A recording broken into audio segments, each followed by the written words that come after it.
2024 was full of surprises, curious incidents, unexpected defeats, and major mistakes that cost many athletes their Olympic or world dreams. In this video, we'll talk about exactly those moments. The year 2024 is already behind us, so I've gathered for you the biggest sensations of this year. We're diving into a new chapter of judo history with a new video. There will be even more videos on very interesting topics, so keep an eye on the channel and let's go watch the main sensations of 2024. We begin with a judoka who probably has the most haters in modern judo, but that doesn't cancel out his legendary status and coolness. Teddy Riner is the man who matched Tadahiro Nomura's record. He became a three-time Olympic champion in judo. But is it right to say he merely matched it and didn't surpass it? After all, besides his 3 gold medals, Riner also has 2 bronzes. And that's not even counting the 2 team golds from the Olympic Games. Altogether, Riner has 7 Olympic medals. He is quite literally the most decorated judoka in history.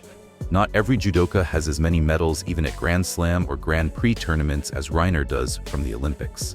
Just think about that. And he's aiming for the 2028 Los Angeles Olympics. It seems he's not joking. What's so sensational about that, you might ask? Well, I'll tell you. His victory at the Olympic Games was sensational in any case, because he's hardly a young athlete anymore.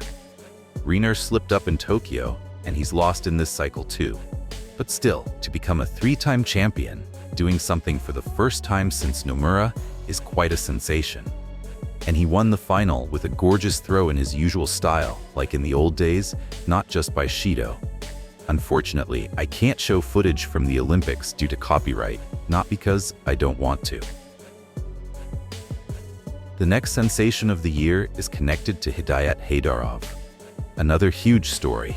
I want to draw attention to his victory at the World Championships in Abu Dhabi. For Heydarov, it was his first time reaching a World Championship final in his career.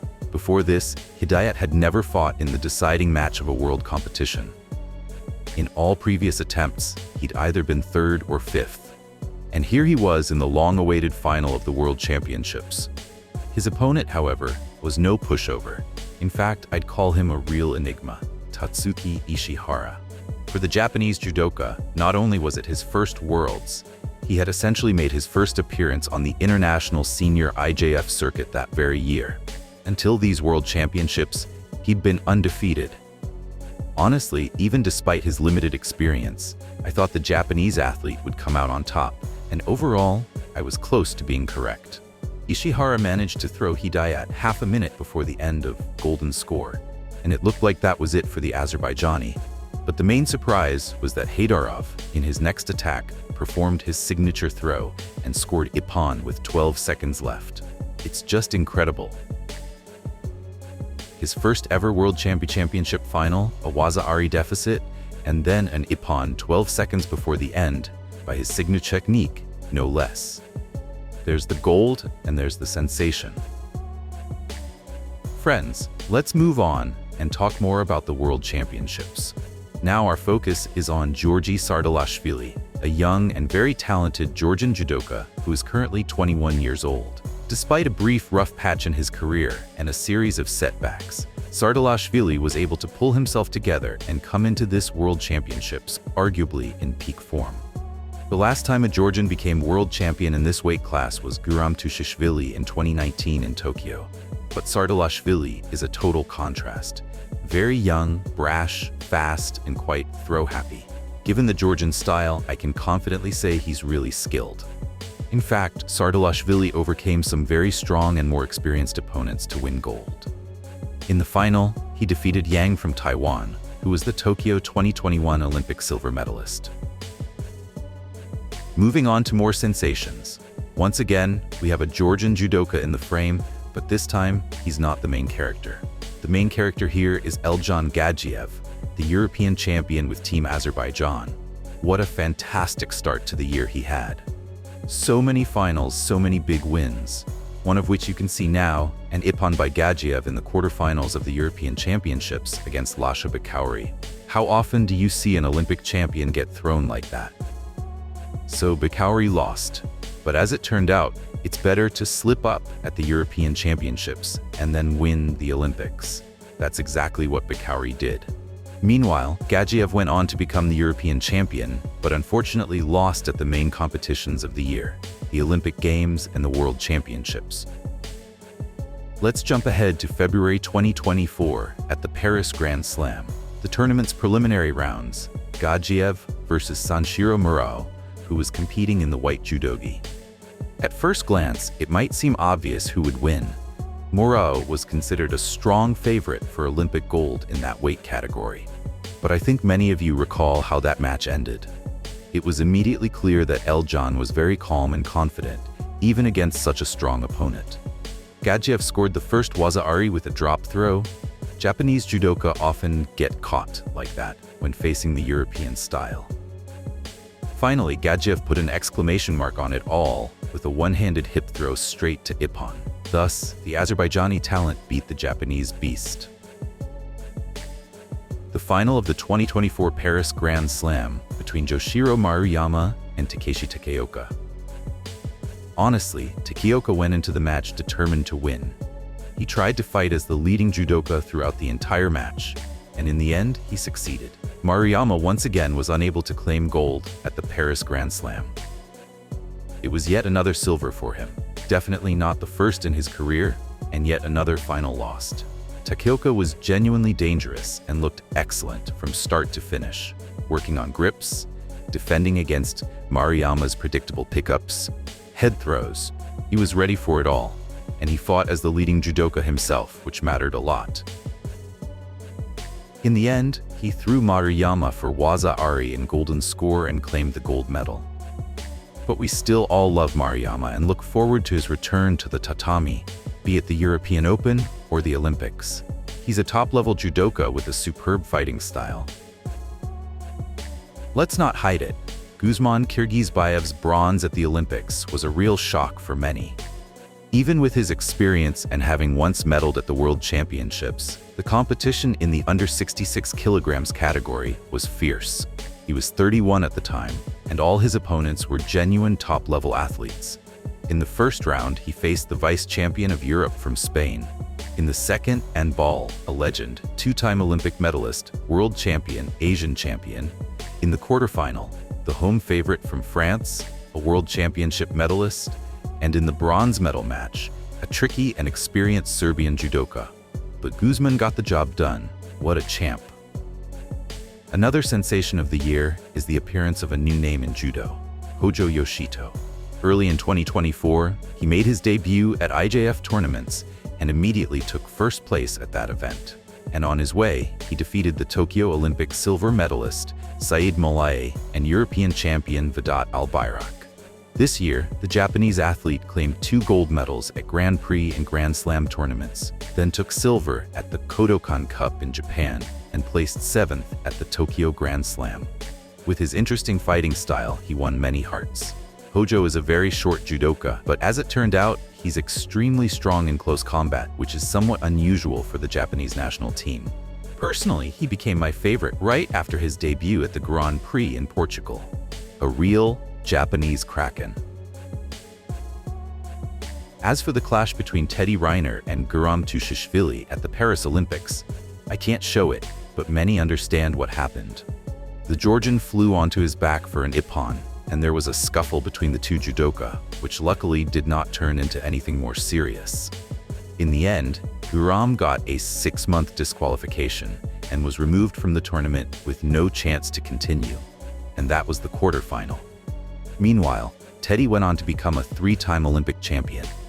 It's a great pity that Riner couldn't control his emotions this year. The Georgian was in great shape, and I'm sure he could have taken an Olympic medal for himself. But what's meant to happen will happen. I think Riner weighed everything before acting, but sometimes emotions are tough to handle. Even so, who's right or wrong? I'm not here to judge. I don't like doing that. I can't ignore the Olympic race for Mikhail Sidrach. Misha is a world silver medalist, a judoka with an awesome style, and he should have been at the Olympics but didn't make it. He was short on points. Still, let's look at his bronze at the Tashkent Grand Slam. an extremely competitive tournament. The best part is, look at the podium at the end. A young Sidrach in the company of world-class judo stars, Olympic medalists, and world champions.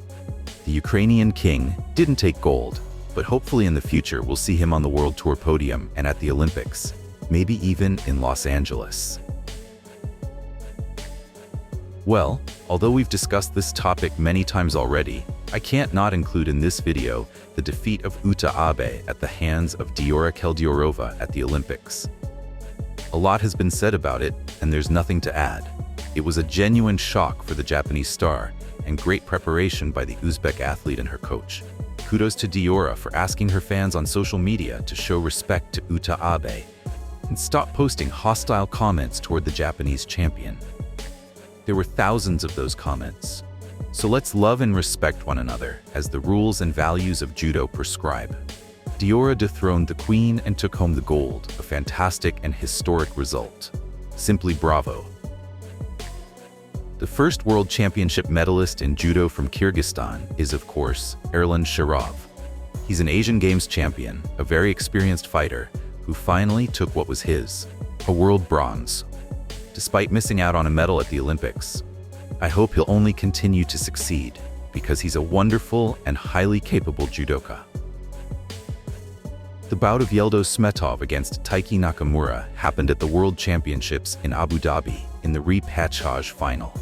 You always need to respect a Japanese judoka. Regardless of his age and experience, they're very dangerous. And Nakamura is quite young, with an unpredictable judo style. He's strong on the ground, but in this match, the young Japanese displayed brilliant judo. Nakamura is a champion of Japan, a medalist, and already a winner of the Tokyo Grand Slam. For Yeldos Smetov, this World Championship also mattered a lot. It was another step toward his cherished Olympic gold. So the surprise here is Nakamura's bright victory over the Kazakh legend. A beautifully executed Sodetsurikomi Goshi concluded the repechage final. After this defeat, many people finally lost faith in Smetov going to the Olympics.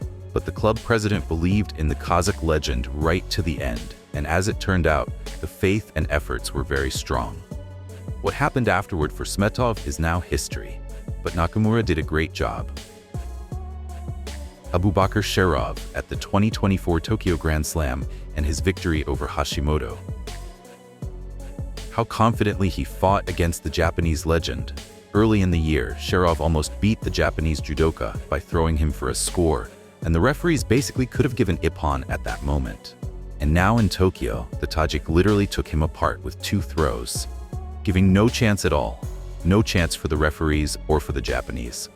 He's still very young, and I hope there's more to come from him. Ryoma Tanaka, possibly the heir to Hifumi Abe and Yoshiro Maruyama, though that's not certain. Just imagine, neither Maruyama nor Abe were present at the World Championships in Abu Dhabi for Japan in this weight class. Yet gold still stayed in Japan after many years of dominance in the under 66 kilograms category. And once again, we saw an all-Japanese final at this weight, without Maruyama or Abe. And even so, look at how skilled the Japanese are in under 66 kilograms. Tanaka was brilliant that day. In his young career, he had already won a Grand Slam, the Asian Championships, and the Masters tournament, and now he became world champion, doing so swiftly and crucially effectively by beating his compatriot Takeshi Takeoka. There's even more in store for him. I'd love to see him face Maruyama and Abe. We continue watching the upsets. Again, the World Championships, and here we have Gouki Tajima. Oh, how I like this smiling judoka from Japan. He's very charismatic and modest, yet look at how he launches his opponents into orbit. I truly love his judo style. If we're being subjective, I prefer Tajima over Murao, and I was rooting for Tajima at the World Championships in Abu Dhabi. By the way, Gouki took the world champion title for the first time in many years for Japan in that weight category. I also want to note that Gouki earned a bronze medal at the All-Japan Openweight Championships, and that achievement alone garners great respect among judo fans. Just look at his dynamic style of judo, which is somewhat unusual for Japanese athletes. On that day, he was the best of the best. In the semifinal, he fought a tough battle against Sherov but finished it with an ippon in his unique way. and in the final he faced Nurmagomedov, who also put up a good fight. But it was Tajima's day, and he became world champion, a fairly sensational victory. Finally, the last big surprise in our video is Nagayama losing his very first world championship match to Abubakr. What can you say? Somewhere the Japanese athlete underperformed again, leaving without a medal. I actually expected to see him with gold here, but I kept in mind that he might stumble. And indeed, that's what happened. Abubakr was anticipating Nagayama's pickup throw and countered it. They had already met in December at the Tokyo Grand Slam, where Nagayama beat Abubakr with the same technique, actually for the second time in their careers at the same tournament. But now Nagayama lost at Worlds, yet he ended up winning Olympic bronze.